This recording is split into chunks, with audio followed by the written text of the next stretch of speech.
On the financial fellowship. Nice. We literally, I could be that person. Me too. Bryan Reynolds, back on the podcast, man. We are stoked to have you, man. Round two. So excited. Guys. Thank you so much for having me. The first time was incredible. Yeah, dude. I loved our conversation. Oh my Yeah, it gosh, was yeah, the we best. all just re-listened to the podcast, and it was such a great episode. We learned a lot. So for those who didn't listen, we will include that in kind of a recap of this one, so you can check that one out. But today, when we left that podcast off talking about you buying 3 new coffee shops in Arizona. 2. Oh, I thought it was 3. My bad. Only 2. But we had a third one that we opened up last year as well in Washington. Okay, Maybe so that- maybe so that's what I that was was it. thinking. It was like, yeah, we're tackling 3 of these suckers this year and 2 of them out of state. It's crazy. It is crazy. So let's jump right in, man. How are things going? I didn't really finish my thought. So you bought 2 new coffee shops in Arizona. You're anthematizing them. That's the word you use? Anthemizing, yes. Anthemizing. Hey, anthemize, whatever. You say potato. It works, man. How's it going, man? It's good. It's good. It's really good to be on the other side of the transition. I'm excited to talk about how that all took place, the ups and downs, the L's and the W's. But I mean, right now, it's been about, I want to say, we took it over the end of May. And so May, June, August, about 9 months now in the game. And to be on the other side of just all the things that we had to go through to get it to where it is now. It feels good. Feels like I got some space again. You can breathe. Yes. And we've got, sitting before you right now, we've got a great team in place. We've got people who care about the brand, about the company, about the community, about each other. That's like the most important thing to me. They care about one another down there. So I'm at peace knowing that, all the efforts put into teaching culture, talking about who we are and why we do what we do and how we do what we do, they have received it and they're running with it. And it's just, that it excites me so much. Man, the future's so bright in the area of AZ where we opened up in Buckeye. Okay. A little community called Verrado. It's known as the West Valley, so it's west of Phoenix by about 40 minutes or so. But I heard it was the 9th fastest growing city in America. And it's very apparent if you go visit. I mean, it's just buildings are going up everywhere. When I used to live in Phoenix, that Buckeye, there was nothing there. Nothing. It was only 12 years ago. It's crazy now. Now, like data centers and Boeing and Amazon, everybody and their mother's going that way. And you can just tell, like, week over week over week growth at the coffee shop. It's apparent. I mean, this place is blowing up. So Are both of the new locations in Buckeye? they certainly are, yeah. Okay. Did you identify Buckeye as a place you wanted to go, or was that a lucky The other way around. coincidence? Did you visit Yeah. Buckeye and you're like, this is a spot? Yeah, so I mean, you want me to tell I'll give you the nutshell story. So we've been visiting Arizona for the last 4 years as a family, just for family vacay. And a friend of ours owned a home in Anthem, Arizona. Okay, so he's like, hey, you got to go check out my place. Go stay in Anthem. I was like, okay. So Anthem's like up north of Phoenix, towards the Cave Creek area. But we fell in love with just the desert and just Phoenix in general by visiting. And we would start to take little trips as a fam, drive around, and we were looking for master plan communities similar to like what's in Washington here. Tahale is a Newland community. And so we were looking for something like that. So as we would drive around, and this place called Verrado was one of these places that popped up. And we drove through it and we're going, man, this feels like Palm Springs to some degree. For some reason, it evoked this feeling of kind of like hometown USA vibe. As you come through it, there's this downtown core. There's this little coffee shop that existed there. And, we went in, got coffee. We walked the streets. There happened to be a farmer's market that day. And so we're going, dude, this community is awesome. And kind of made a little mental note. I was like, if this shop ever became available someday, maybe we'll take a stab at it, right? What year roughly was that? It was around COVID, actually. It was like 2020. Okay. 2019, 2020, it was kind of just getting out of the state and going and traveling. So just kind of filed it away. I mean, and it was a thriving shop. It was going great. So there was probably no chance that it would ever become available. At the top of last year, 2023, my wife and I and a couple from our church, dear friends, we wrestled with the idea of, hey, let's kind of get a vacation place down in AZ. As a, your fam can split it, we'll split it, we'll put it on Airbnb when we're not using it, and let's just go for it. So we did that, found a place, and there was no intention, again, of building business down there, but one evening I got bored and started looking for coffee businesses for sale, and lo and behold, this description on, coffee business for sale, it reminded me of that community. As I was just reading, I was like, I wonder if. Ooh. And as I dug a little deeper, shot a little email, the broker hit me back and said, actually, there's 2 locations. I go, no. What do you mean? Stop. You're kidding. What caught my eye the most, though, was that it was an owner finance deal. So I was like, okay. So lo and behold, that was it. And I didn't realize, but they had a second location with huge cafe, patio, and an enormous drive-through. So, this was very similar to our flagship location in Washington, in downtown Puyallup, which has been going for 17 years. And then it's very similar to one of our busiest locations in Sunrise Village here in Puyallup as well. Big old cafe, patio, drive-through, the whole thing. So it just became very interesting to me. I didn't think in a million years we would have bitten it off, to be honest. But a lot of things happened last year that just aligned and kind of pushed us into this opportunity. One thing of which, for the last few years, I've been working on buying my parents out of the business.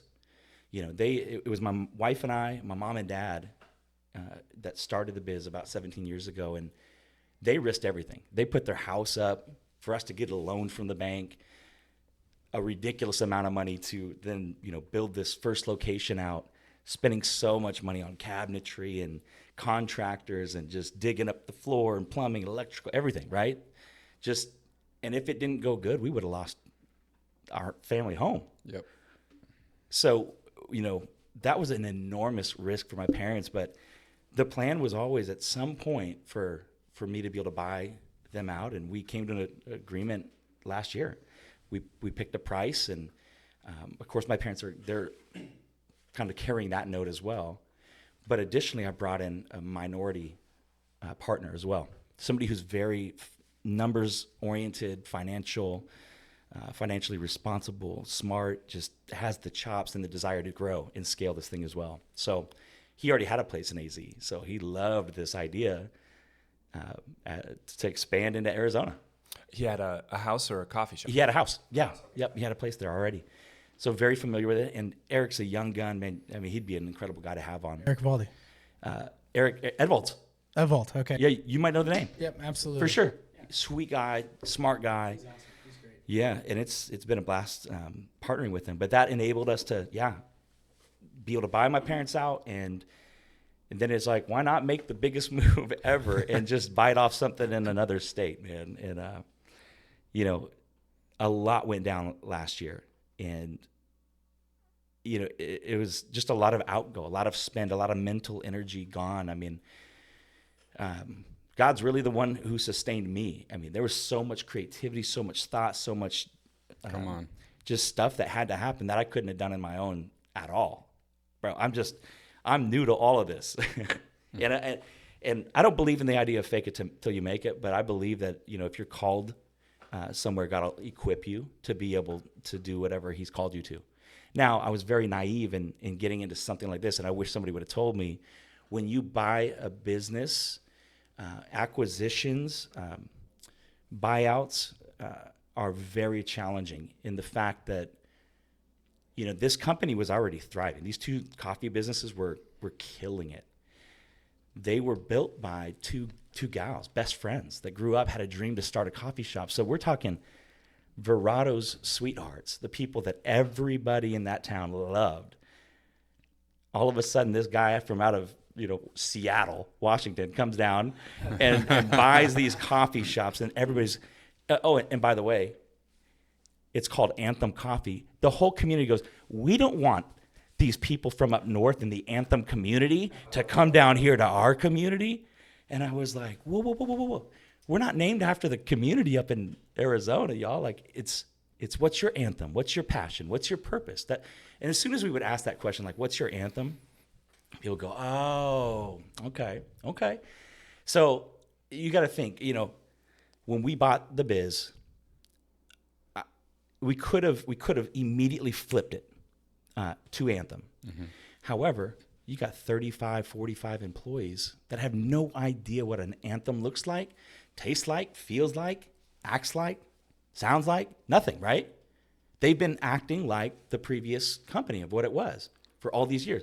They bought into that culture. They're the ones who built that culture. So I knew that there was no way we could just go signs on the building, cups in the hand. Okay, all of a sudden now you're Anthem, let's go. Couldn't do it. I said, we need a runway. And I felt like about a 6-month runway was about the right number. So again, it was basically June, July, August, September, October. November 1st is when we became Anthem. But let me tell you what happened. This is where it got freaky. We said, okay, guys, we're going to operate business as usual. And, continue to be this company. We're gonna change out things little by little, and we're gonna kind of set the foundations of everything, from technology to communications to who's in charge. And I'm gonna come down every month, and we're gonna have these rallies where I teach culture. We talk about our mission, vision, values, and we just internally, I knew I'm gonna be paying attention to who's bought in and who's not, who's on their way out, or who's against us really, and who's for us or with us. I remember pretty immediately, I interviewed every single person too, one-on-one, or actually in group little pods, and I would do these things, and then those that I felt like I needed to go one-on-one with, we would do that, but totally important. You have to interview everybody, know what you're getting into. Now, that wasn't going to deter me either way, but... Did you do that pre-acquisition or post? It was post. It was post. Yep. Okay. The thing is we were going all in on these 2 locations. Yeah. Being able to launch our brand from the West Valley and be able to spring, head east to Glendale. There's just so much opportunity. I mean, up in Peoria and down below. So we want to really dominate that West Valley area. And there's just so much opportunity for growth, but we needed a launch pad. So to launch with 2 existing locations and do what we've always done, where we take failing coffee shops and flip them and anthemize them and all that. So this was thriving coffee shops. Beast. Again, this was, buddy, I got my teeth kicked in. Yeah. I was not prepared for this, man. And, coming in and, let business run as usual. What happened? The sales that this company had experienced before, we watched it slowly tank. No joke. Why do you think that was? And if you could speak on when you say slowly tank, throw out some percentages just so we can. I don't even know if I could get. I'll give you hard numbers. Yeah. And I don't know the percentages it would drop each month. And part of it too was summertime. Summer there, obviously snowbirds flock away, and they're just quieter because of the summer. But we'll say, February, when the gals still owned it, was one of their busiest months between the 2 locations they'd ever had. They did about 141K between the 2 locations, gross sales. Okay. So we're talking, okay, cool. So we're there. We probably did around the same. But I watched steadily, not only as team members would leave because they weren't bought into who we were, where we're heading as a company, or didn't believe us, or just felt like, man, I don't have a place here. Or the big one was the moment we started deploying accountability and inspecting what we expected of our team members. No, when you've been comfortable and kind of autonomous and doing your own thing, you don't want somebody coming in going, okay, why are we doing this? Or that behavior's that's not Anthem, or here's the new dress code, or here's our expectations for this, that, and the other. They didn't like that. So we watched our staff slowly dwindle to a point where we were running bare bones at one location, and the drive-through cafe location, we actually had to close the cafe and only run the drive-through. And it was for about a 2-month period, man. I'm telling you, like August, September, I'm going, I knew we would rebound. I truly believe that, and I trusted God. Like, I'm going, there's nothing I can do that's fancy. I can't go social media, market, and do all this jazz. In fact, I had already done some pretty decent marketing and shot some videos and some great drone footage and all this jazz and told the story about what's coming, only to have everybody Reject it. all these people, these keyboard warriors just going hard like, oh, we don't even want you, da-da-da. And I'm going, frick. Like, I don't, what do we do here? They don't, man. And I just knew, okay, just stay low, trust the process, keep instilling the culture, the mission of heroic hospitality, keep driving that into your people. And then just keep fueling your people. Whatever you got to do, just keep those that are locked in. And I remember at this point when we had to close that lobby and only rock that drive-through and have just basically minimal staff making things happen, I was in my hotel room and I spent basically a 6-hour day in front of the computer mining every single possible lead I could think of in AZ. Friends, I'm just bopping them on Instagram, hitting it up, texting, hey, do you know anybody in AZ? Hey, I'm going through every single possible employment questionnaire that people have submitted over the previous weeks. I texted personally candidates that had filled out the application, about 85 of them, only to have about 11 respond and to set up interviews where only 6 or so showed up. So, but there's about 6 that I was able to hire that are, one of them's now a store manager. Let's go. Some of them are just, I mean, they're just heavy hitters, bought in, leaning in, couldn't wait to jump ship from Starbucks and come and be a part of our squad. And so, and they're people that are bought into our culture and my vision and where we're heading. And so, you know, that was scary. That was September. October then was the final kind of push and the beginning, really. You know, we've been laying foundational work, investing and sowing into our team. And October was when we started to kind of anthemize the space, you know, get a little lipstick, a little paint here, a little remodel here, some different furniture there. And I had a couple rallies to just go, this is what Anthem feels like, y'all. So November 1st became Anthem. And by the end of November, we looked at sales and where it had tanked, you know, 140-ish in February. At the end of November, 144. So I'm going, oh, thank you, Lord. We had rebounded, and I believed it. I just thought, man, once people really get a chance to hear our story, experience the full experience, the product, that because it's not just about the coffee, it's about the connection. It's about knowing and being known by the community. You know what I'm saying? So I spent several weeks down there consecutively. My wife was planning on just having me gone for the entire month, but being down there on site, on purpose, story after story after story, to every person I probably told the story 300 plus times. And that story began to spread, and we began to develop some loyal followers and found our people. Yep. So we're on the way up, and things are feeling good now. And Bryan, I love that story. And I love that story primarily because it is really easy to talk about doing hard things or going through the storm, weathering the storm, staying dedicated, continuing to pound away on your craft, to believe in your vision. It's really easy to talk about it until you get punched in the mouth and you're like, what am I doing? Bro, and then to continue to preach, dude, that's amazing. That is so great to hear that you were able, dude, just believing, continue to talk to people about your vision. This is what we are, and continue to push it. And then to see that, okay, it does work. Our vision, our mission, all this thing, it works. You know, here we have history. We have years to back up kind of what we do. And nobody down there has seen that, right? Now, what was so fun for me and encouraging was just when somebody would walk in and they would go, whoa, whoa, whoa, whoa, whoa. Is this the Anthem? Like from Puyallup? And I'd be like, you said it right. Yes, you said Puyallup right. We're Anthem. And so I'd be like, we'd dap up and, you know, it would be somebody who knew something. Like, man, yeah, my brother used to come to your shop. And da-da-da-da. So that's been fun. So many people are transplants from the Pacific Northwest. They're coming down. I remember running into a guy. Yeah, no way. When we saw that this was Anthem, we used to live at Point Ruston, and now we're down here taking care of our, dad or whatever. And so just there's been really cool stuff like that.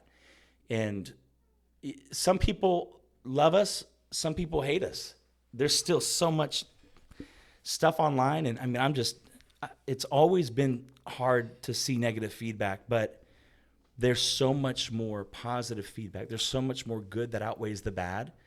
And in the past, where negative feedback would derail me, it's still a battle. But I approach it like this. I mean, feedback's the greatest gift somebody could ever give to somebody else. And I'm going, even though they're upset, or even though we robbed them of maybe their time, maybe it took 25 minutes for their wait in the drive-through line.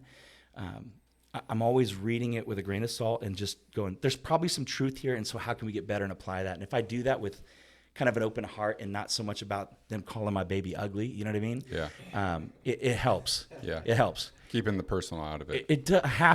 You have to. I've always thought that you get more usable information from a 5-minute conversation with an enemy than you would with an hour conversation with a friend. You know what I mean? Like, because regardless of what they're saying, you can actually take it and analyze it and use it, you know? You're incredibly spot on with that. And one of the most heartbreaking things for me and challenges I went through that ended up as a fairy tale story was this gal who had one experience in our coffee shop. Actually, she said, this is my second time in. And again, you didn't have coffee beans for me to buy because I like to brew coffee at home. And she said, she declared on Facebook to her whole audience, and she's a successful real estate agent in that area. I will never go here again, and you should never go to this coffee shop. And we're so disappointed that the whole deal. Well, just go. I mean, but there was a lot of truth to her experience. It was, there was maybe some indifference from the team member that served her that day. We didn't have what she wanted. We weren't helpful in that process either. So I reached out and responded, man, I am so sorry you had that experience. And she declared like her love for this other coffee shop, that she will always only give all of her business to that place from now on forevermore. Amen. So I reached out and I didn't hear anything for a while. And she responded back with even more great feedback. And then I responded again, and thank you so much for all of that information as well, and know that we're working on this, and this is what we're going to do here, and we're going to fix this thing and do this deal.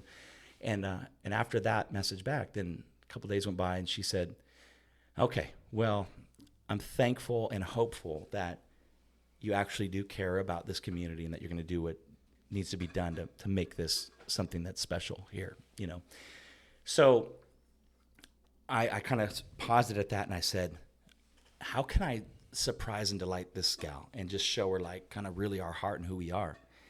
Ran across the street, got some supplies, a little basket thing, put some coffee in it, some chocolate, a little cup of hot cocoa bombs and whatnot, and just said, here's an Anthem card for the future. Merry Christmas, and hope that you and your family have some really cool memories as you have hot cocoa together and coffee. So I put that together, shot her a message that this is waiting for you the next time you come in.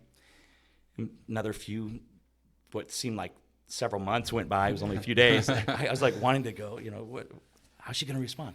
So she gets this thing, and she's blown away. This handwritten card from the owner, and heartfelt thank you for everything, her feedback. And she then goes on Facebook and apologizes to her entire audience and says, man, this place is really wants to win the heart of Verado, and it's evident to me.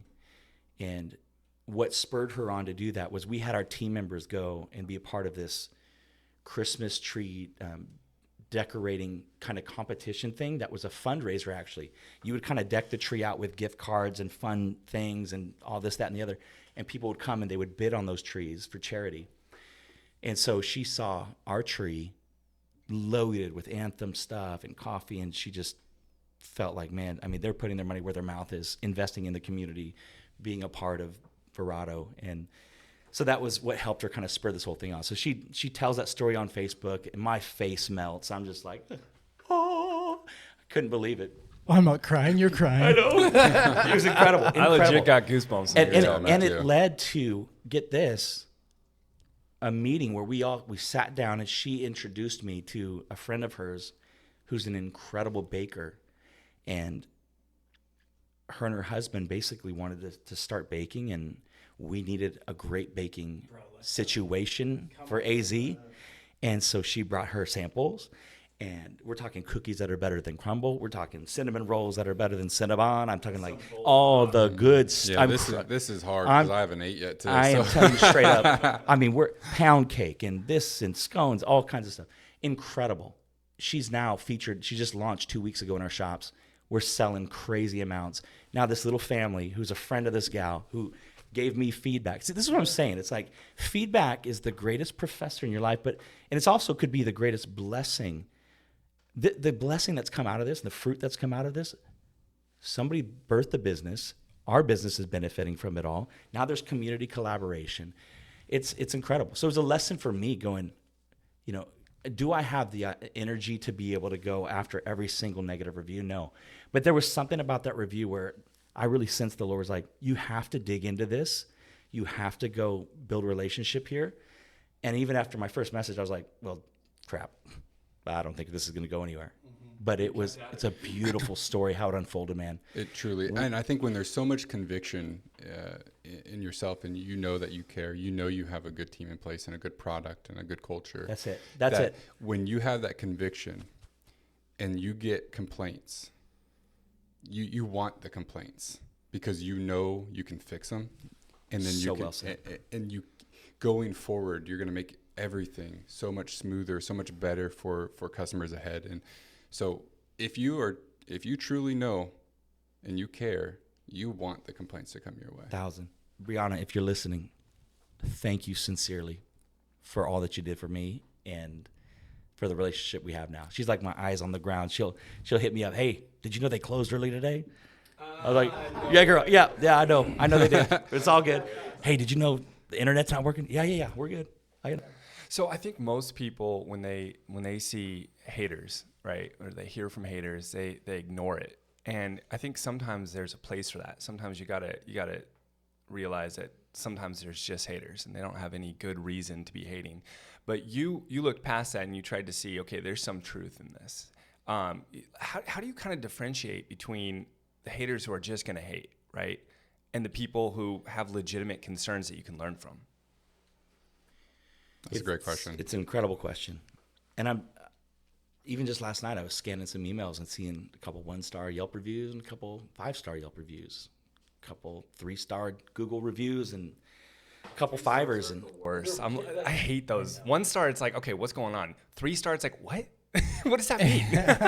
I think it just, the way that I approach it is I got to remember that's a real person on the other side of that thing that took the time, that honestly was impacted negatively by my brand, like our company. And they took the time then to let us know about it. And so I know it's emotionally charged a bit, right? And it's hard to interpret text, but I think if you just kind of read between the lines and you understand what's being said, here's the truth, is people just want to be heard sometimes. That's it. It's incredible that if you just listen and respond back, man, I'm so sorry that you had this experience. We'd like to make it right. How can we make it right in your eyes? You ask that question and sit back. A day goes by, they cool down, they go, I understand. I mean, it's tough.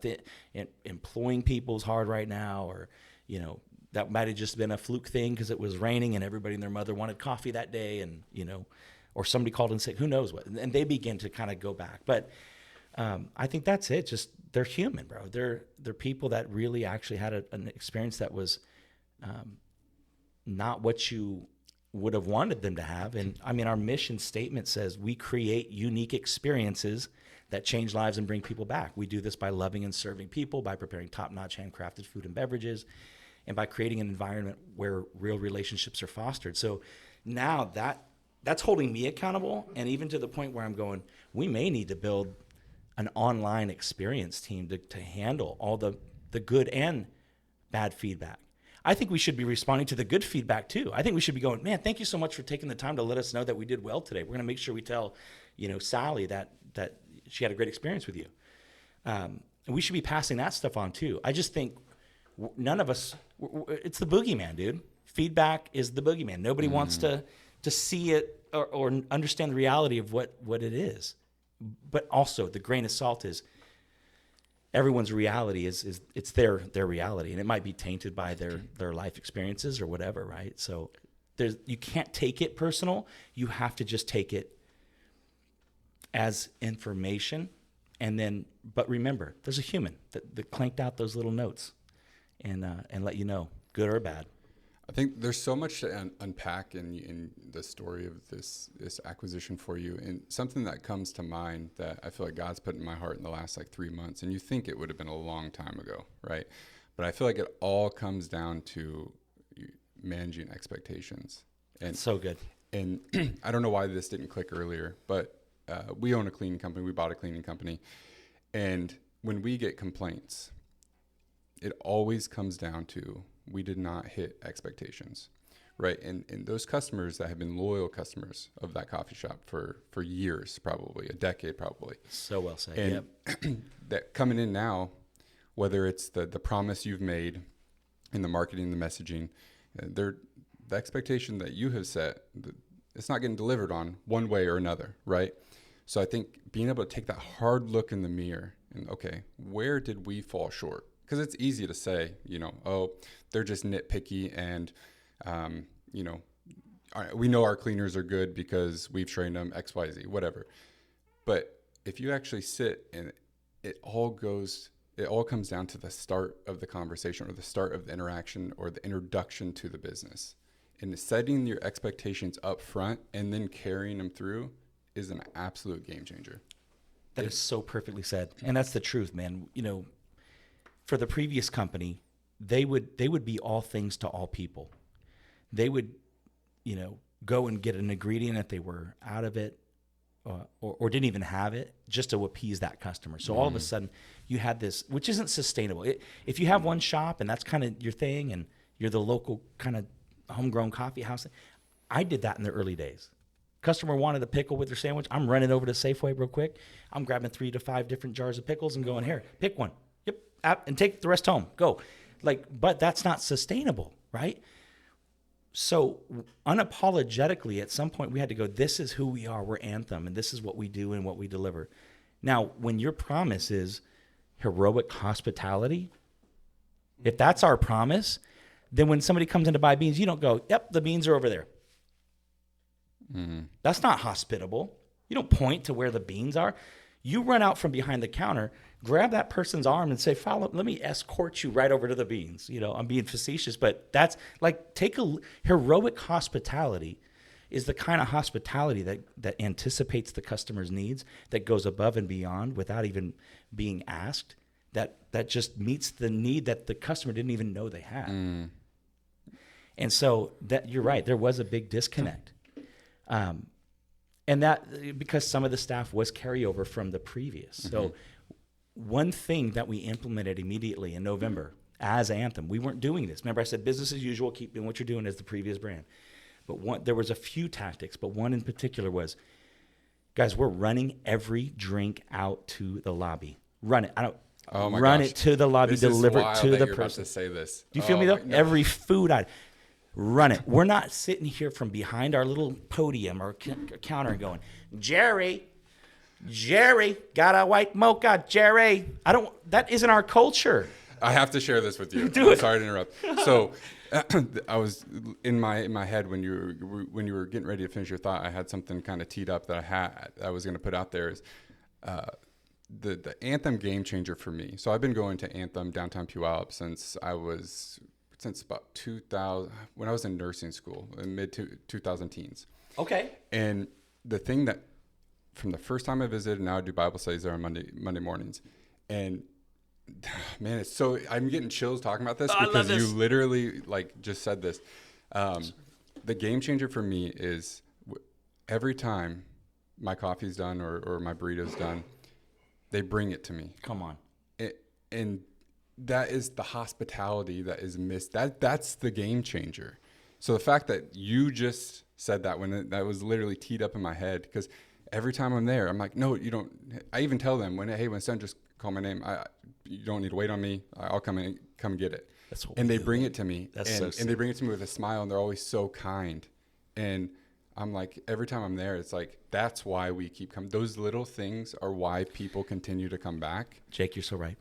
and that's the secret. That's part of the secret sauce, and it's not hard. It's just care, like love and serve people.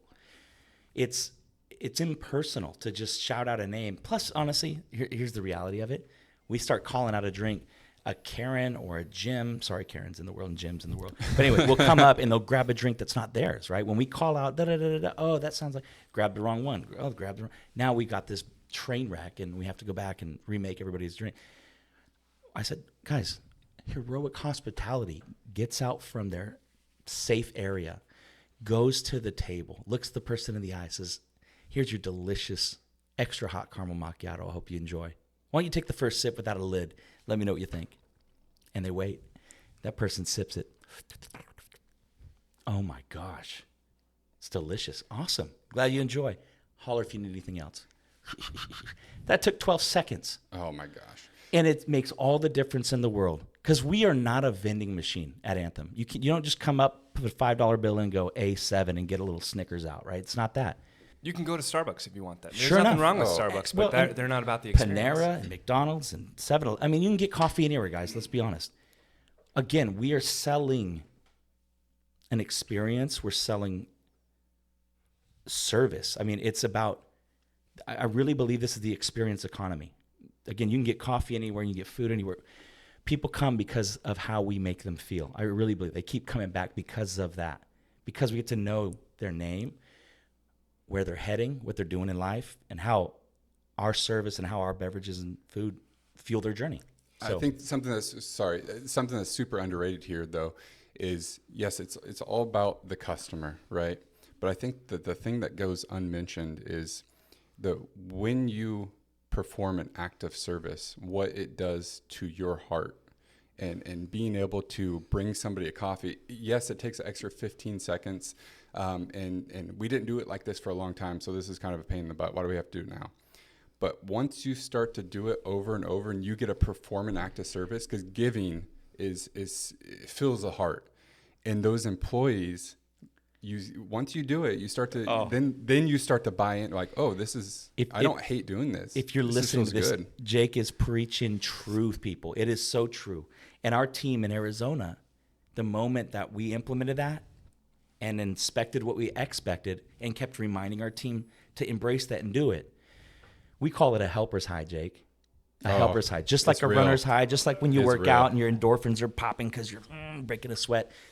A helper's high, man. When you serve, you get served in the process. And so now the real feedback was coming back when team members were going, man, I feel changed. Like people are noticing that I'm changed. So all of this, the way we're serving here, when I go to a restaurant, the way I talk now, because Bryan, you've given us permission to live loud, to love louder, to be heroic in our hospitality, to be others focused and thinking, how do we serve people well in this day and age? And I think, I'm working on a book, boys, called Heroic Hospitality. But are you actually writing it? I'm actually writing it. No AI. Bless your heart. I might bring an editor in or a ghostwriter as well to help mine it out of me. But I reviewed it with her recently just to show her all the chapters, all the content's there. And I want to go through the discipline of trying to hammer it out. I might speak it and have it then convert to whatever text and then edit from there. But I want, and I believe that this concept can change the world. I think if we, every Yelper, every Google review person, if we go into the world and begin to try to find heroic hospitality and call it out, I think we'll see more of that. We've gotten so negative and more negative. Oh yeah, this place isn't like that place, and this place sucks because they didn't do this and that. Like that doesn't help the hospitality industry or any industry. One of our values is that we're good finders. And so in the same way that I walk in and our leadership team walks into our stores, we're not going around with a clipboard trying to see what everyone's screwed up or how everyone's misbehaving.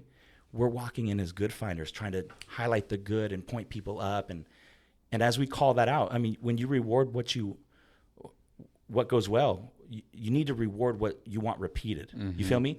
Recognize and reward what you want repeated. Positive reinforcement. 100%. Now, there's going to be times you have to coach. Sure. And there's going to be times you have to call out bad behavior. But I think if we always keep that in mind, be a good finder, that'll be one of the chapters, it can change our cultures. I have a question for you. So you are like just such a positive individual, right? Like we played golf with you a couple times, and you are just always up here. And I truly believe it is 100% real, 100% authentic. When you have to run into those situations where you have to coach or you have to let someone go, how do you do that? It seems to me like it would be really hard for you to tell anybody, like, listen, man, you're not doing this correct. I need you to be up here. How do you step in that? True. Love this question. The only way I can step into it, there's a certain switch that has to kind of be flipped, meaning I have to realize that by the time I'm at this point of understanding that this person's not doing good, the whole entire team has been suffering for weeks and weeks and weeks, if not months. Does that make sense? Sure. 100%. Bad behavior has continued to persist. And so as a leader, it's insane to, Dave Ramsey says it like this, to sanction incompetence, to allow, ridiculousness to continue. That's insane. And as a leader, you can't do that. My number one job is to protect culture. I have kind of 4 responsibilities as an owner, and I think this is great for every business owner, CEO, leader, whatever. Number 1, protect culture. Number 2, cultivate leaders. Number 3, cast vision. And number 4, grow daily. And it's those 4 pillars that kind of drive everything I do. There's so many different layers underneath each one of those things. And that could be even a podcast episode in and of itself, all the things that you do within those areas. But number 1 is protecting culture, man. So if there is a bozo or somebody that's acting a fool in your business, you have to realize you're not doing them any favors by letting that continue. It's hurting the whole company. It's creating drag on the company. And so I'll sit down with someone and go, and in my mind I go, we're here because that person's been acting up. It's their fault. It's their fault. Now, and typically we've coached already 2 or 3 times. We've already sat down. We've had certain write-ups and whatnot. So we're at the point now to let somebody go. It's because, man, this is just not a good fit for us anymore. It's not helping you. We're not seeing improvement from you. It doesn't seem like you want to be here just based on your behavior. And, we want to make sure that we have people that are on board with our mission and that are helping to push this in the direction of where the vision is for this company. So this is just the ending point in our time together, man. And we believe in you. I think you got great skills, but it feels like I'm firing you right now, Drew. And I'm sorry, but you've been great, man. It's been great having you a part of our team. But I think there's something better for you out there, and we don't want to hold you back from that. So I'd love to teach a masterclass on tactics for not only coaching, but I mean, and the guys, it starts all the way at the hiring process too. Sometimes people sneak through and they get into your organization, right? And they'll interview one way and they'll present one way for a while and then get comfy. Mm-hmm. And so that's just where. So you got wolves circling the camp and you're not throwing them bones, you're running them off. You know what I mean? You have to. That's what it looks like, man. Yeah. Not being afraid to have a crunchy conversation, knowing that what's on the other side of a crunchy convo is unity, understanding, peace, and most oftentimes a path forward. I'll sit down. I'll even ask the question, what would you do if you were in my shoes? This is our 5th time sitting down together. First, it was being late. Second, it was not communicating well with your team members. Third, you forgot to lock the door. You put our whole company at risk. People could have just walked in and had a rave all night long and wrecked everything. What would you do if you were in my shoes and you owned the company? I'd fire me. Okay. Well, then we're on the same page. Now, the cool thing is I can choose. I can go, if I sense that somebody's heart is like, I really, really, really want to make this work, then let's put you on a performance improvement plan. Let's go. Let's talk about what winning looks like in the next day, and then the next 3 days, the next 5 days, the next week. We're gonna just micromanage you, and if we're gonna watch every step of the way. If it doesn't work, then you're gone. But if you make continuous improvement, there's a pathway forward. We've done that with a few players. Again, And that person ended up being a manager. We almost let them go. They fought for it a little bit. Then they sharpened them. Boom. It's something that I like to do whenever I don't even like the word fire, let somebody go. As long as there's no morals and values weren't involved, as far as there's no fraud, stealing, all that stuff. I like to plant a seed and say, hey, if your heart ever changes and you feel like you can live up to the standards and expectations we have, it's good, man. The door's open for a conversation. That's good. This isn't, you're not, fired forever. And right? excommunicated, yeah. Exactly. If you go through a transformation and you've done some self-reflecting and you're like, that really is the place I want to be, come back, let's have a conversation because the door's open. That's real. That's good. What's so fun is to see people that have been let go or that we've parted ways with. I like the softer language than fired. They come back as customers. I mean, or, I'm trying to think if there's any that we've fired that we've re-upped on. Would you, if that transformation happens? For sure. In fact, there are a few. Yeah, a couple years have gone by. They've gone off to college. They've worked a couple of other jobs, whatever. Like they've sharpened some skills. And, we reflect on why they were let go. And then we address that heavily up front and go, let's take another stab at this thing. Mm-hmm. Yeah, come on in as a barista. Let's go. Worked out great. Mm-hmm. So, people can change. I do believe that. I believe the best in people. And I think, honestly, it's our job to show people what winning looks like every single day. Yeah. And I believe that people wake up. Nobody's ever waking up going, man, I just hope I crap myself today at work and that I'm going to half-ass it today. Totally. Yeah. Can't wait to get in there and just do nothing and get paid for it. I don't think people really are that way. There's some maybe that are. But for the most part, those that we attract, I think they want to win, man. They recognize the opportunity within Anthem to be invested in, to have leadership development take place in their worlds. And, a lot of people go on to gain a lot of skills that they take to their next jobs or begin careers with. So I think they want to win, and it's our job to show them what winning looks like. Well, and to your earlier point, you have a duty to the people who are working their asses off, and they are really dedicated to your culture. And if you're letting it slide with some people, I mean, we're only as strong as our weakest link, right? And you're like a coach of a team, and everyone has the goal of winning. But if you have one person who has a different goal or isn't working as hard, you got to send them home. You got to say, come back when you're ready to actually match what we're all doing here. Showed up in uniform today. You're in sweats, bro. Yeah. Go home. Take a shot, refresh. They're working so hard, 100%. And we are all trying to create this experience of heroic hospitality. And if we all are getting 5-star reviews, but you're getting a 1-star review, that's what we remember, the 1-star review, and that's on you.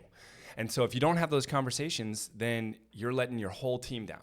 And so it's really on us as leaders to have those conversations. And you're doing a disservice to the person. Like you said, that one guy you almost let go. But with a little bit of direction, a little bit of accountability, a little bit of like, hey, man, this is what it's supposed to look like. If you want to get here, the door's open. But if you don't, the door's also open in the other direction as well. Yes. And look what came out of that, When you start to love seeing those stories. Let those people slide, it sends a message. Resentment that starts to build with everybody else, and they lose respect, and they stop believing in the culture. And so getting them out there. You want to talk about a culture killer, yeah. Allow bad behavior to persist in your organization. Well, it's the same thing with parenting, right? Is it loving to let your kid, eat whatever they want, watch as much TV as they want? It's different, but you know what I'm saying? It's like, no, you're setting them up for failure in the future. That's exactly You have to teach them, that life is hard. And it's the same with employees, especially at a coffee shop, because your managers, I'm sure, are there for the long term. But a lot of these people this is a stepping stone, right? That's not their career. Totally. I'd say, over 90% of your employees. Like, you're setting them up for future careers. And so if you're setting them up and teaching them that mediocrity is acceptable, like, what a disservice to them. Yeah. Yeah, we're not doing it. I'm so glad you brought this up, Isaac. I love this. I'm reading a book called Fierce Conversations right now by Susan Scott. I couldn't even get past the title of the first chapter without it wrecking my entire world. What was it? Interrogate Reality. I think is the title of the first chapter. And it's the whole premise is just it's this idea of inspecting every area of your life. Really, do I like this area of my life? No, I don't. Well, what am I going to do different? Okay. Okay. And I'm examining the people that we have on our team. I'm examining why we spent X amount of dollars. I mean, I literally, with my bookkeeper just 2 weeks ago, we went through every expenditure of 2023, every expense, to just see, like, why did we do that? And where's there savings to be had? So interrogating the reality of our world, that causes us to create like assessments even for people. And so what you're talking about, for business leaders out there, like, have you thought about your people? And have you thought about, like, even going, I remember in tryouts, when I would try out for baseball, they would rate our abilities as we would be trying out. They'd rate us, and I remember trying out as a 9th grader for the high school team. They rate us. Some people are getting cut. Some people are getting told, you're at a B level right now. We have too many A players. Now we have to hack at A players just to get our team put together for the high school roster, right? So in the same way, like, how are we as companies stewarding our people? I think we have to be honest and interrogate the reality of where people actually are at. And then we have to let them know. But then we have to be kind enough to not only let them know, but to say, and here's the pathway towards success and growth and how you can become better daily. And it's so hard because society, we coddle from the beginning. Yes. Right? And, yes. And it's hard to make those changes when for 22 years of their life, they've been said, as long as you try, that's good enough. Right. But if you're not meeting standards and having those conversations with them, it's so challenging. But what you're doing is so important, and I don't think that is stated enough, because the ripple effect you're having by just maybe how many employees you have right now that are within 73. Total. So those 73, that their standards are raised, right? Yes. Their kids' standards are going to be raised. That's so good. And it's going to affect generations. So we need hundreds and thousands of business owners like yourself, because that's how we get our country back on the right path. I agree. There's too much at stake, you guys. I mean, business owners and leaders we're risking everything. I mean, there was times even in my earlier career of leadership and business management that I almost lost my marriage just because of the intensity into which I had made business my mistress in a lot of ways, thinking that it's to be able to provide for my family. When my family, my young kids, all they want is for just me to throw a football around for 10 minutes. Your family didn't ask you to do any of this? No. They didn't ask for this. No. But society taught me that I just have to grind culture. And my pops did 50, 70, 90-hour weeks too, and I got to go do that. And there was a switch that flipped in me at some point where I said, no. I got to crack this code and figure out how do we do this different. I got 3 boys that I'm raising up, and they, I have an opportunity here to redirect and course correct some misinformed expectations that this world has put on me and so many others. And there's got to be a way to do this differently. I love talking about efficiency, productivity, how to maximize best energies and efforts expended to, it's so funny. We just think, I'll just work as much as I possibly can to get everything. There's no way you'll get everything done in one day. You just won't. And the truth is if you don't have rhythms of rest, you won't be able to be refreshed. You'll keep making weary decisions. You'll keep slowing down your own progress. You will be the one who extends your work week to 60, 70, 80 hours. When it's such a paradox to take a break or to take a walk or to take a 5-hour. Give yourself permission to rest, get a fresh brain. Sometimes you got to shelf stuff and then come back at it with early in the morning. Dude, I love that. And you're allowed to do that. You should do that. And you're going to make more progress if you do that. It's crazy, right? It's crazy. We were just talking about this before you got here. I don't understand why that is the way it is, but I do understand it now. Well, it's culture. It's the culture of America right now. It's the grind culture, like you said. But grinding never got me a badge, man. Nobody ever came up and said, "Hey, here's a ribbon. Way to go." You grinded a lot this week, Bryan. You're good. No, way to go, buddy. But there's this weird deal, right? And everybody's buying into it. I'm back on this idea of, and years ago we did this little tiny powwow with business leaders. We called it Rhythms of Rest, and it was funny because it was with Foster's Creative. They're our marketing agency that helps to do everything for Anthem. We partnered with a mattress company, and they brought in a mattress, and then we had this little talk, and we just talked about what it looks like to actually rest and how much more productive you can be when you have proper rest. So I don't know, man. For whoever needs to hear that, go take a nap. Go take a fiver. Go do something that you love to do that fuels you up. You know what I'm saying? Because it's out of taking care of us that we're able to actually take care of others. So love it, man. Yeah.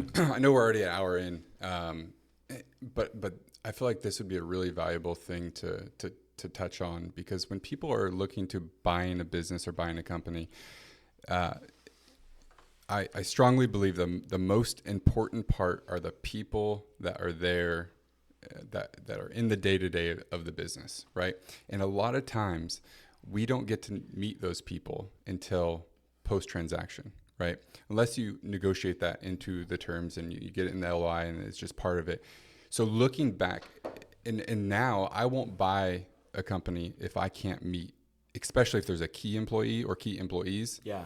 Can you just touch on that and maybe some things you learned in this process and what you would have done differently? Because having those meetings with them, and you get a sense of them, but you be able to plant a seed that later, after that transition's happen, that they've already bought into you subconsciously. So having to buy into you and the culture already, because I would have a hard time believing if you got to meet the 2 store managers or whatever scenario it is, that they wouldn't sit across from a table and buy into you as a person, and that transition probably would have went a little smoother. Yeah, this is I'm so glad you went here, because there was a general manager in place when we bought the business. And I wasn't convinced by the sellers that this person was the perfect person for the job. It's somebody that they took a risk on. You know, the gals, they were having babies, and the reason they were selling was because they wanted to be stay-at-home moms. And so they had put this person in charge, and this person was pretty rough around the edges and really, you know, brought her own kind of culture to the table. And it's one of these things where I knew in my gut that I should have spoke up and said, you know, while this person's under your care, they don't get to move forward with us. And they just hired her like a month before. And I got a whole squad in Washington that's, you know, my executive leadership team. We're going to be coming down. We're going to be setting the tone. We're going to be raising up the players and kind of see, you know, the lay of the land and who we've got to work with. But I should have spoke up, and I didn't. I took on that person, and, you know, within about 3 weeks, I just said I had to let her go. Mm-hmm. And I remember her going, "I'm not the one who failed. You failed." Mm. And I was like, no. I was like, no. I just, at that point, I knew, okay, this is going to be interesting now. I would say anyone who's considering running a business, there's so many aspects of negotiation that I wish I would have actually, now knowing what I know now, would have leaned into. And everything from, you know, this was a asset purchase only, not assets and liabilities. This was, and so being able to interview, I would have loved to have interviewed the staff ahead of time and gone kind of, you know, you guys need to let your team know and kind of make some of these adjustments before I come in and buy this whole package. Mm-hmm. Possibly. Now, did it help grow me, and did it help me be able to kind of set the tone too? Maybe that sent a message as well. I don't know. Mm-hmm. It's hard to say. It was just very difficult, though, that was allowed to take place, and that was part of that, you know, the deal.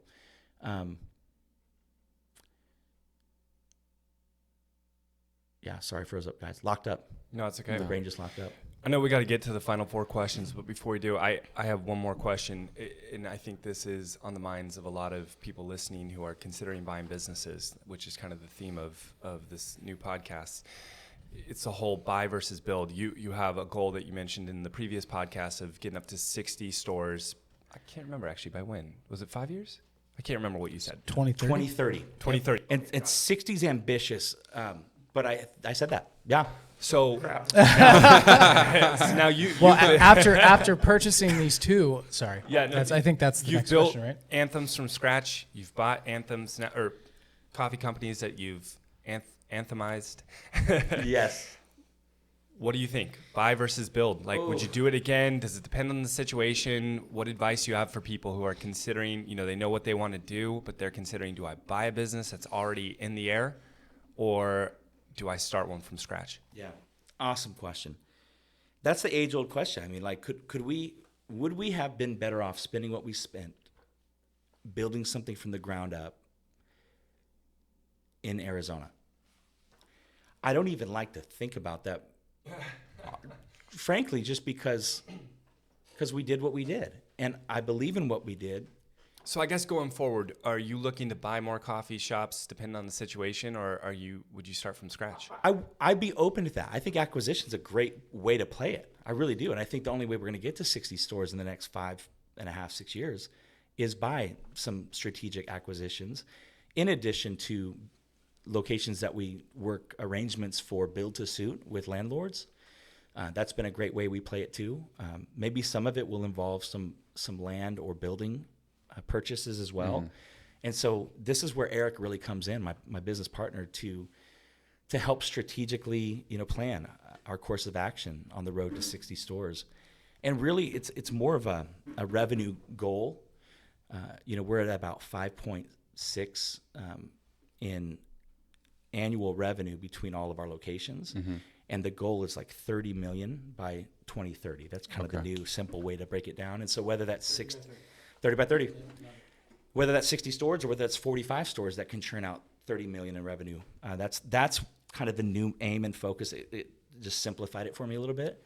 Do you think going through this process, turning around a very successful shop, right? This isn't a turnaround by any means. It was already successful. Oh, bro.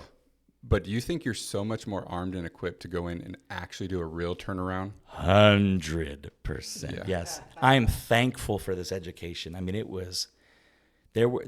I got my teeth kicked in, like you said earlier. I was up close and personal with somebody having me in a headlock with a noogie every day. Yeah. Messages from the community and team members. And I mean, it was just honestly a constant, strenuous, this is the kind of stuff that leads to burnout. And I've been through burnout years and years and years ago. Burnout is prolonged abnormal stress that affects your psyche and your emotional well-being and even your physical well-being.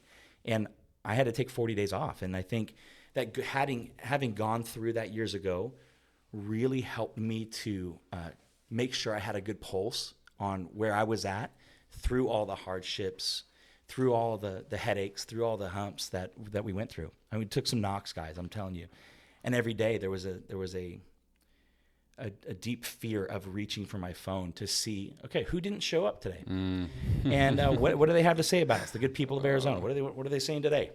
You know what the beautiful thing about that is? The hardest thing anyone's ever been through is the hardest thing they've been through. And you just expanded that. You know what I mean? And I'm telling people, this in 17 years, this is the hardest thing I've ever done in my career. Mm-hmm. But what I've gained from it, I'm telling you, this is going to fast track not just me, my team, and our organization, but so many others. And that's what I'm most excited for. I remember having a conversation. I was in a rush serving cold brew at a women to watch event by South Sound Business Magazine. So these means women that are in the entrepreneurial world killing it. And I come and I'm serving cold brew and making these little cocktails and connecting with some people. And I had to catch a flight that night to get to AZ. So I was like, I shouldn't even be here. Why am I even here? This one gal walks up, but Bryan, so good to see you. What's going on in your world? And just something unlocked in me in that moment, that conversation. She was able to draw out the fact that, this is a hard season I'm going through. And I said out loud, I go, yeah, I'm taking some hard knocks, but I'm getting some new material. So I cannot wait to share and help others, accelerate their growth and their businesses through the things that I've learned and the things that I'm going through. And I think just keeping that mentality, I talked about how burnout was prevalent, and I was on the road to that through this. But in front of me, The carrot was document the journey, pay attention, take notes, and know that this is not just for you. You're going through this so you can help so many others. And I mean, that's what it's about, guys. I just met you today, but I just want to say I'm proud of you. Thanks, bro. Thank you, Jake. For the changes you're making in other people's lives. Because a lot of people do this for financial gain. And there's not a lot of people that do it to better the world and the communities. Man, thank you so much. Yeah. The world needs people like you. Good. That means so love much, it. you guys. Thank you. You can't stop. Well, with that, guys, should we get to the final four questions? Respect everyone's time. We definitely went over. I'm sorry. Dude, so guys, great I'm talking so with you, man. sorry it went long. And I feel like no, there's don't be sorry. We're respecting your time. Oh, we would be here all day. We could be. I'm telling you, I mean, if there's other questions that are pertinent to acquisitions that you want to drill into, and I got time. I don't have to be anywhere till 10. Well, maybe we could do a part 2. And actually with Eric, maybe. Oh, which would be awesome. I think that would be awesome. Yeah. Because there were more questions I want to get to, but it would honestly. And Eric's great. He's fantastic. Yeah. Okay. It would take well over 45 more minutes. Yeah. So let's. Yeah. Okay. We'll have a part 3. I love it. Love it. So let's get to the final 4 questions. Okay. So these are different from the final 4. Are these rapid fire? Rapid fire. Yeah, we're gonna rapid fire. Yeah, we're not preparing. I gotta drink the rest of the prime here. Hold on. So the first question for me is, what's a single activity you do on a daily or weekly Golf. basis? No. Is there any more to that question? Like, sorry. Actually, it might still honestly, be the answer. Yeah. That has the highest ROTI, return on time invested. So like one thing that the amount of time you put in that gets the most benefit for the amount of time you put in. Wow, I'm just repeating myself. No. What is it? The greatest return on time invested. I love this question. Oh my gosh. I mean, honest, I'm coming out of a season of 8-9 months of honestly, like my brain being scrambled and running around like a chicken with my head and just firefighting and moving and shaking. Greatest ROI on time invested. Here is what is coming to my mind. Is every Thursday without fail. I may have shared this before, but You did, but share it again. I meet with my dear friend Roger Stanton. We've been doing this for over a decade. 6 a.m. to 8 a.m. We just carved that out every Thursday. Boom. Downtown Puyallup, Anthem Coffee. And we've kind of narrowed down 5 focus areas. We ask the question, how's your soul, your spirit? How's your self? How's the relationships that matter most? How's your finances? And how's your work? And then how's your finances? And we just examine those areas. And it's not even how are those areas doing. It's just we talk about those 5 areas. And we imagine that each one of those areas is like an hourglass. And they're just, if you think about it, week in, week out, every one of these areas are depleting just by life and everything that's happening. And unless we're investing in them daily, unless we're growing or spending time nurturing our spirit, right? Unless we're spending time taking care of ourselves. Are we sleeping well? Are we working out? Are we doing things that energize us so that we can be, are we taking care of the relationships that matter most in our lives? My spouse, my kiddos, my family, friends. Are there any relationships that need to be repaired? I mean, these are the kind of things that we're wrestling with, and we poke into each other's world, and we basically hold a mirror up to each other. And that I would say, that 2 hours, which seems extensive, and you're like, how do you talk for 2 hours? That 2 hours has saved his life, has saved my life. We put ourselves in a position to just have accountability to take place. Anthem wouldn't be what it is today if it weren't for Roger sitting across from me for a decade now, every Thursday. So I'd say, man, to anybody, like get somebody that you can just go and be real with. It's like free therapy every Thursday. We're able to unpack certain things. He's able to go, dude, to me, what you just shared, you sound like an a-hole. You've been an a-hole to your wife. Crap, I thought you were going to take my side, Roger. What is this? And he'll turn on me, and it's beautiful. And it's he's having the ability to be open and vulnerable and giving someone else the trust and understanding that they're going to be able to feed you something good. They're not going to beat you down for the sense of beating you down. They're going to love you big and turn it back to you. That's exactly it. And the cool thing is, like, he's not taking on my problems. I'm not taking on his problems. He's got enough to worry. I got enough to worry about, right? But we get to come. That's it. Vulnerability. Nailed it. Yep. Nailed it. That's what we need more of in this world. And that's my greatest return on time invested, for sure. It's a great answer. There's so many times I'll leave that Thursday morning, drive straight home with a big old thing of flowers or a card. I've been an a-hole, honey. I'm sorry. Or I'll run to a team member and go, man, I know last week I kind of came across a little brash. I apologize. I've seen the efforts you're putting in. Way to go. Those kind of, it's just self-awareness. It's holding the mirror up and going, yeah, let's get a little bit better every day. Question 2. If you had 72 hours to donate $10 million, where would it go? Give it away. 72 hours to give away $10 million. Where's it going? Yeah, Max. Of course, producer Max. The maximizer. Okay, so immediately when you ask that, I would just do one guy. My dear friend, Jeff Marsh. He started a not-for-profit golf organization called Restoration Club. It is a Christ-centered, Bible-based kind of like, hey, we want to help relationships be restored through the game of golf. So golf retreats, golf excursions, golf happenings that help people reconcile. Restoration Club. He has this dream to buy a property and create a golf course and retreat center where, just think about how much fun we had when we went golfing, guys. Man. And think like, I think about those moments. I live for those moments of camaraderie and the kind of conversation and the way we sharpen one another as men. They're amazing moments. And I think when you add a purpose like Restoration Club has, yeah, that's where I'd sling that in a minute. So I'd call Jeff, hey, got something for you. We're golfing 100 holes in 72 hours. Let's go. Now, Jeff's dope. If you don't know Jeff Marsh, follow him on Instagram at Jeff Marsh. He is a photographer also, like a pro photographer for LPGA. He's actually there for the kickoff of the LPGA tournament. If you love anything beautiful, golf related, golf courses, golf swings, he captures it in the most beautiful way. And it's incredible to watch him storytell. I'm thinking of how many father-son relationships could be repaired. Husband, wife. Yeah. Friends.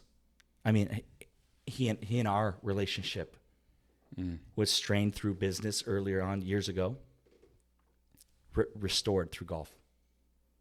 And a golf excursion over to Gamble Sands. Shout out Gamble Sands, one of the most amazing golf places in Washington. So anyway, yeah, great questions, guys.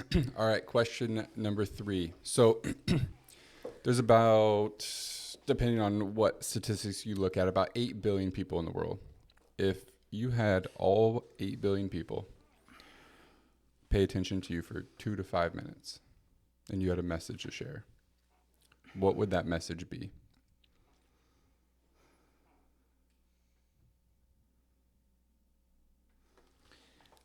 Legacy isn't built when you leave this earth. Legacy, I think, is built daily by the ones within the ones that you're closest to. Like, what kind of legacy or what kind of investment are you making in your wife and your relationship? That marriage relationship is so powerful, man.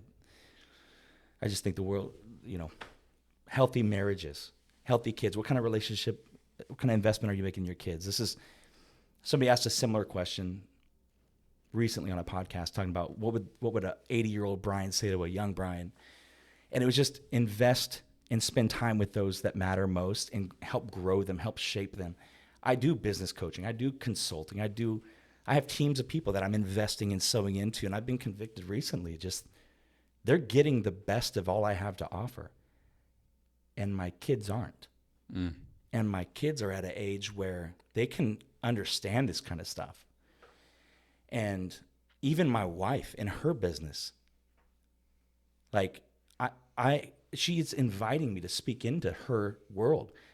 And I think there's even an uncommunicated, there's probably an uncommunicated thought in every human that says, lead me or give me a leader.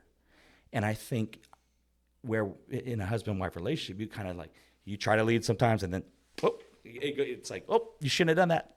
Maybe I came on too strong. Maybe I led too hard. Maybe I was more of a dictator instead of somebody who would kind of lovingly guide and help steer. So I'm just going, that's where I want in this next decade, or this next, it's not a New Year's resolution. It's just a revelation, I think, in my own world, where I'm going, I have some important stuff to share, but I have more importantly, and very important people in front of me that I need to share it with. And it's not 8 billion people on the rock. It's those that are eating me out of house and home right now. I had 3 growing teenage boys, and it's like, I need to go get another part-time job just to feed these kids. It's crazy. It's crazy how the world would change if we invested in those relationships. Yeah. Have I figured out how exactly to do it well yet? No shot. But am I aware of it now? 100%. And will I behave more intentionally this year? You're darn right I will. Good for you. Yeah. That's awesome. Who gets to ask question 4? If Bryan had a time machine, and he could go back and change one thing, what would it be? Wow. Whoa. I know exactly what it would be. I've said this a few times. I would have taken up golf in high school. 100%. I would be on the PGA Tour right now. 100. I would have got that free coaching from coaches in high school. Bro, I played baseball all through high school, but I'm going, how come I thought golfers were nerds? I don't know. I guess me and my high socks and my tight pants and my belt, and jersey, that was cool, but no, I would totally go back and have learned how to golf. And I've encouraged all my boys to golf. Just learn to golf. We have a simulator at home too, so that's been so fun to have them out there, just figuring out their swing. And we have little competitions. And I might have to come over. Bro, let's go. Let's start. I do want to start like an indoor golf league, and that'd be awesome. I have secret ambitions of wanting to even. I have a few little companies I want to start. Like simulator. Golf lounge type stuff, or even just installing. I mean, I'm telling you guys, it's as enjoyable, if not more enjoyable, golfing at home in a simulator where it's warm and dry. Have you been up here to Paquitos? Yeah. Stadium golf. Yeah, 100%. Stadium golf. Yeah, That once exact or twice thing. a month, man. Bro, holler at your boy awesome. next time. Let's go. Let's will. go rip it I up. will. Dude, I love it. It's so fun. Dude, it's so fun. It is fun. Especially right now, and it's raining and cold, and you're like, man, do I want to get soaked today? Just go roll inside. It's nice. So anyone listening that wants a golf studio installed in their home, go ahead and reach out to Bryan at 888. That's 888.888. Be happy to help you. I do have one last quick question. Yes, sir. Your answer to one of the questions on the previous podcast was a fan favorite. Any updates on mac and cheese, please? Holy smokes! Dude, my wife said, "Hey, answers. stop it! No more businesses right now." Hey, when Eric and I get on, that might be one of the concepts that we talk about. Yeah. Oh man, So, I have a idea, whole list of golly. of restaurant concepts and ideas, and so I want to do this for the rest of my life, man. I want to surprise and delight people. I want to feed them good food, have some fun, and really just create cool stuff. So, Dude, I think about that so mac and cheese, often. please, bro. I'm like, man, you think that's why got does legs? that not exist? Do you think it's got legs, bro? I think it definitely How does It's it like not the exist? Chipotle of mac and cheese, bro. Right? Like it has build your own legs. bowl and do Yeah, your just own don't thing. charge extra for guacamole, please. No shot. Yeah, you got it. Yep. Guacamole's free at mac and cheese, please. I remember I was listening to that episode before bed last night to prepare for today, and the hunger pains that came into me Dude, same. it was a bad idea. Oh my gosh, I think about it often. Brian, You guys have something special here. Can I just say that yeah, for a of minute? course. Thank you for creating a space like this to have meaningful conversations, real conversations. You foster that. You're able to ask things that allow a guest to be vulnerable and real, and it's awesome. It's just, this is enormous for me today because I haven't been able to talk much about the experiences of the last 9 months. So this was really helpful for me. I think there's probably even so much more that could be mined out, but I'm just grateful for this opportunity, guys, more than you know. We're grateful as well. We're Thank you. Absolutely, man. Thank you for blessing us twice. My pleasure. It's been an honor to be able to sit down and chat with you 2 times, man. It's been This fantastic. is so cool. And golfing season is just around the corner. Yeah, that's right. Well, be hanging golfing's out more. always in season at Stadium With Golf. the simulator, yeah. At Stadium Golf. Shout out. This episode is brought to you by Stadium Golf in the heart of the stadium. Maybe soon. Yeah, maybe. Yeah, soon. maybe. Let's go. Let's go make the ass together, guys. Let's do it, man. Yo, I mean, I'm real right now. Let's go. worst thing I'm gonna say is nah, sorry. Yeah, Like, exactly. We'll film hey, let's film the next podcast on site there. Yo, do a live If they podcast at sponsor it, Stadium bro. Golf. Yeah. That'd be awesome. Couple of brewskis and some golf. That would be incredible. Brewskis and birdies. Let's go. A little bit of birdie juice, baby.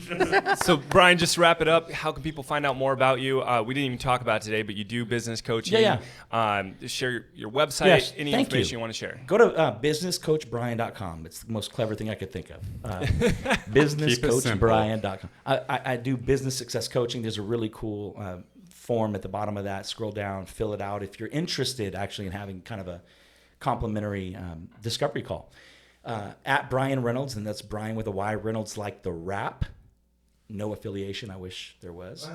You know what I'm talking about? Aluminum tinfoil. Reynolds. Yep, born into the wrong family. But we're doing it right. We're doing it right. So yeah, at Bryan Reynolds on the socials. And man, I love people and I love to connect. Just reach out. And if I got the time, we'll make it happen. Love it, man. And Thank you again. I think the hack for anybody listening is, hey, Bryan, can I take you golfing? I have a few questions or I want to pick your brain. It's always a yes. Yeah, that's what we did.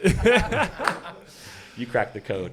Right You on, guys man. are awesome, man. Thank you again. Thank We're you. excited to have you and Eric on again soon. That'd be a blast. Yeah, can't wait. Right on. Okay, everyone. Well, if you like what you heard, check us out on the Entrepreneur Fellowship podcast. Like, subscribe, hit that little bell right there. It's going to help us to continue to bring awesome guests your way. Thank you so much for listening. Do also, it. check out the YouTube channel. See y'all later.